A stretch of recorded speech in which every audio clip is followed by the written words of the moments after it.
جی السلام علیکم ورحمۃ اللہ وبرکاتہ۔ آج پھر دھرم دھکے سے ایک اقتباس آپ سب کی نظر جو ہے وہ کر رہا ہوں۔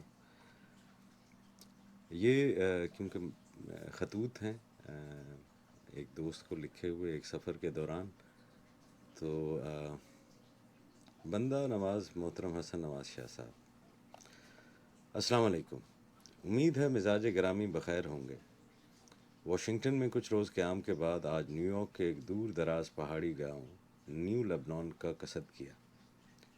پرانے زمانے ہوتے درویش شاید کسی سبک رفتار گھوڑے کا انتخاب کرتا، مگر آج کے دور میں جیپ کمپنی کی وفادار پیٹریوٹ جیپ بھی ایک نوجوان اور توانا گھوڑے کی مانند ہے۔ نیو لبنان گاؤں ریاست میساچوسیٹس کے مشہور بوسٹن شہر سے 2 گھنٹے اور ریاست نیو یارک کے دارالحکومت البنی سے 1 گھنٹے پر واقع ہے۔ یہ جگہ تاریخی اور روحانی اہمیت کی حامل ہے۔ ماؤنٹ لیبنان جو کبھی انڈین نیٹو امریکہ کا گڑھ رہا ہے، مغرب سے آنے والے گوروں نے انہیں یہاں سے مار بھگایا تھا اور باقی ماندہ افراد رضاکارانہ طور پر دوسرے علاقوں کو ہجرت کر گئے۔ 18ویں صدی میں برطانیہ میں پروٹسٹنٹ عیسائیوں کے فرقے کویکرز میں ایک نئی شاخ ابھری، جنہیں شیکرز کہا گیا۔ اس فرقے کی سربراہ ایک خاتون این لی تھیں۔ برطانیہ میں اس فرقے کے پیروکاروں کو جب مخالفت کا سامنا کرنا پڑا تو انہوں نے امریکہ کا منہ کیا۔ نیو لبنان ہی وہ پہلا گاؤں ہے جو ان لوگوں نے آباد کیا۔ یہاں مزاحمتی تحریک کے نتیجے میں پیدا ہونے والے اس فرقے نے اپنی تعلیمات کا آغاز کیا۔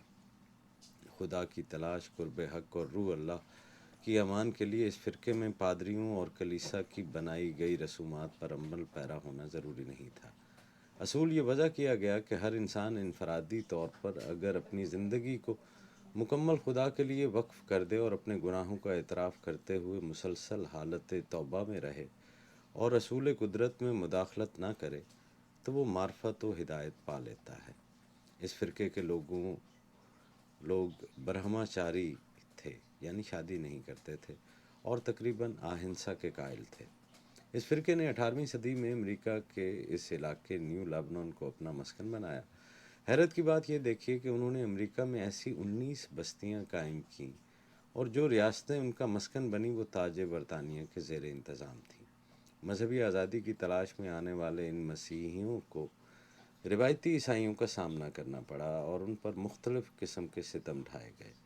ریاست میساچوسیٹس میں بہت سے شیکرز کو قتل کیا گیا اور ان کی لاشوں کو نشان عبرت کے طور پر درختوں سے بھی لٹکایا گیا۔ 19ویں صدی میں اس فرقہ کے پیروکاروں کی تعداد 20,000 سے 30,000 کے درمیان چلی گئی۔ یقیناً کسی بھی برہماچاری مذہب کی تبلیغ بہت مشکل ہے۔ جنسیات اور شہوت سے زندگی بھر کے لیے دور رہنا انتہائی مشکل اور فطرت کے برعکس عمل ہے۔ اس کے باوجود اتنے لوگوں کا اس جماعت میں شامل ہونا ایک بہت بڑی کامیابی تھی۔ مجھے اس علاقے میں رہنے والے عمر رسیدہ انگریزوں نے بتایا کہ جب اس مسلک کو نئے قبول کرنے والوں کی تعداد کم ہونا شروع ہوئی تو ان لوگوں نے یتیموں کو پالنا شروع کر دیا۔ اس طرح یہ لے پالک یتیم بچے ان کے نظریات کو پروان چڑھانے لگے۔ اس فرقے کے زوال کے دنوں میں جو لوگ آخر پہ آ کر بچے وہ زیادہ تر یہی یتیم لڑکے اور لڑکیاں تھے۔ اس فرقے پر بدترین زوال امریکہ کی خانہ جنگی کے برسوں میں آیا۔ المیہ یہ ہوا کہ جو لوگ جنگ میں شریک ہونے گئے تھے ان میں سے بہت کم تعداد میں واپس آئے۔ اس وقت ان تعلیمات کو ماننے والے 2 افراد باقی ہیں جو سبات ڈے لیک نامی ایک گاؤں میں آ بچے ہیں۔ چند برس قبل جھیل کنارے آباد اس گاؤں میں درویش کو کچھ دن رہنے کا اتفاق ہوا تھا۔ اس وقت ان کی تعداد 4 تھی۔ اب سننے میں آیا ہے ان میں سے 2 کا انتقال ہو چکا ہے۔ شیکرز بنیادی طور پر کسان تھے۔ یہ بہت ہنرمند بڑھئی تھے۔ اپنے فن میں یکتا ان بڑھئیوں کو خانہ جنگی کے بعد بڑھتے ہوئے صنعتی رجحان نے بھی ناقابل تلافی معاشی نقصان پہنچایا۔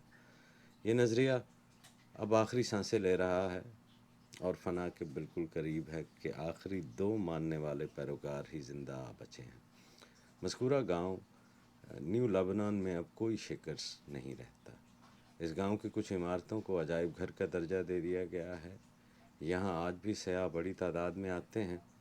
کچھ عمارتوں میں یہاں مشہور دی ڈیرو اسکول قائم ہے۔ یہ تھا آج کا اقتباس عیسائیوں کے فرقے شیکرز کے ساتھ، جو اب معدوم ہوتے ہوتے بالکل ہی فنا کے قریب پہنچ گئے ہیں۔ اپنا بہت خیال رکھیے گا۔ اللہ کریم سے دعا ہے کہ آپ کو خیر ملے اور خیر بانٹنے کی توفیق بھی ملے۔ السلام علیکم ورحمۃ اللہ وبرکاتہ۔